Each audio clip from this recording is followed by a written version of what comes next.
Sveiki, laidos Šviesos kamera veiksmų žiūrovai. Aš esu Martynas.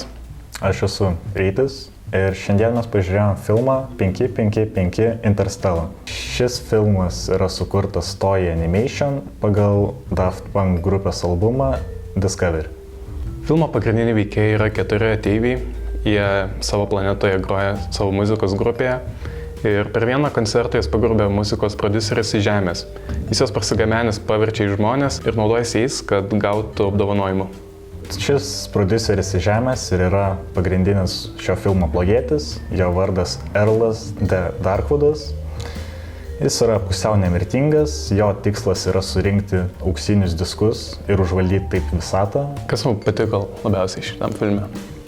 Man asmeniškai labiausiai patiko muzikos pačios, nes jis neblogas.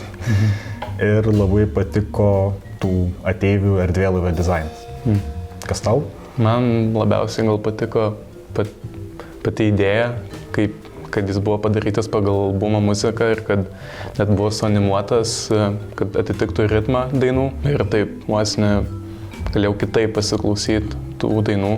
Mes supratome, kad filmas norėjo parodyti, kaip muzikos prodiuseriai gali kartais būti gobšūs žmonės, kurie gali išnaudoti atlikėjus. Net filme buvo pavaizduota, kaip atlikėjai nebejaučia to smagumo pasirodant prieš žiūrovus ir jie praranda tą aistrą muzikai. Tuomet dar išrinkom porą faktų. Filmas iš viso pagaminti kainavo $4 milijonus. Ir segmentai iš filmo buvo panaudoti kaip muzikos klipai. Filmo idėja iš vis atsirado pradėjus kurti Daft Punkam savo Discovery albumo pradžioj. Pati idėja buvo sujungti mokslinę fantastiką su pramogų industrija. Ačiū, kad įsijungėte. Tikimės jūsų sulaukti kitą kartą. Spauskit patiktuką, komentuokit ir būtinai įsijunkit kitą kartą.